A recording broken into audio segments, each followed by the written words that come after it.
He's been called the future of football, but a gridiron great doesn't appear overnight. From the field to the locker room to the weight room, I spent a day with national highlight Travis Blanks to find out what it takes to walk a mile in his shoes. 5 a.m., wake up, workouts at 6:30, roughly, class at 8:05 to 2:55, practice till about 6:30 p.m. Huge senior season coming up. Now, what exactly have you been doing to prepare in this offseason? Just the things that Coach Kraft has laid out for us as a team. You know, I've been doing a little side training here and there, but most of all, I've been doing what Coach Kraft has had for us. Knowing my style, what I expect out of them, I want this to be a player-led team. If I have to, take control of stuff as a coach, we're not going to be very good. So we try to get our seniors to take charge.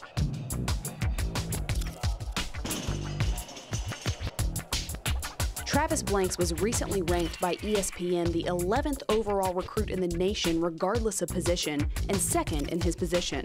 Schools from across the country have taken notice, but rather than feeding into the hype of February's National Signing Day, he'll forego his senior spring semester and make the most important decision of his life months in advance.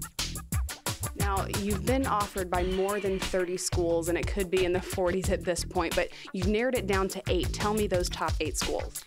Alabama, Auburn, Clemson, Georgia, TCU, Ohio State, and Miami. A lot of high school seniors have until February, obviously, to sign, but graduating early, when are you going to announce that decision? I'm not too sure yet. Of course, it'll have to be before December because I'll be leaving after that. I'm not really looking to a big media day. I mean, if it happens, it happens. If it doesn't, it doesn't. I'm just going to call the coaches and let them know that I'm coming to their school. Now, what about the thought process going into narrowing it down to the final school that you're actually going to be attending? Tell me about what's going on in your mind. The top reason for me choosing the school would be the spiritual aspect of it. Second would be the people. I want to grow around people that I'm comfortable with because that'll help me exceed in my game. So those are the top 2 factors. Everything else will handle itself.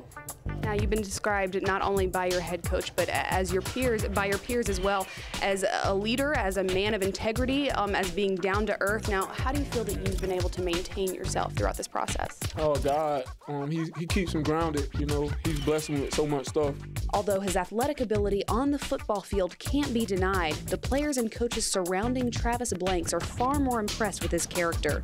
He's chosen to leave a legacy not just on the field, but off the field as well. He's a leader in school first, and then for us, he's a leader in our church here right on campus, in our youth group, and then also finally on the field. And that's kind of how we're going to make, prioritize things. And hopefully, in 2 or 3 years, they talk about Travis Blanks. They talk about him, not only how successful he was on the football field, but these teachers talk about him and use him as an example. Now, your coach was talking to me briefly about leaving a legacy. What legacy do you want to leave behind? I want people to think about me, of course, as the hardest hitting safety to come through NFC. But besides that, I want to be a spiritual leader for the younger guys. A lot of times you get people that's on the platform that I'm on, and they mislead people because they don't think they affect people's lives, but they do. I realize the power that I have to affect these younger guys, so I try to be more spiritual leader than anything.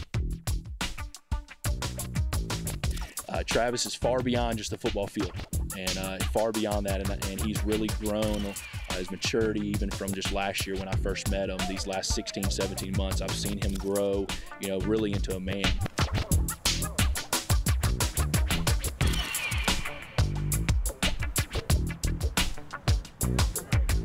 Now, so much can change in so little time, and since the day I spent with Travis Blanks just a couple of weeks ago, he's made the commitment that we've all been waiting for. Travis is here right now to talk about his big decision. Thank you so much for being here today. No problem. Now, I have to ask, where have you decided to take your talents? Clemson University. Clemson University, ladies and gentlemen. Now, I have to ask you as well, what were the determining factors in making such a huge decision? Just a place that I felt at home, my home away from home. A place where I felt I could trust the coaches to look out for me outside of football because football will always be there. So just relationships in general is what did it for me. Now, when did you actually make this decision in your mind? It obviously had to be before you announced it this past weekend. Actually, I woke up, I didn't plan on making a decision until October or so, but when I got back from Clemson Thursday night, I woke up Friday and I just felt it in my heart, and I committed Friday morning. Well, that's good and very exciting. Now, as far as looking to make an immediate impact, what do you think that it's going to look like on a day-to-day basis once you get to Clemson, and do you think you'll be able to make an impact right away? Oh, absolutely. That's also one of the factors that drove me to commit to Clemson. I see opportunity for me to step in and obviously help out the team.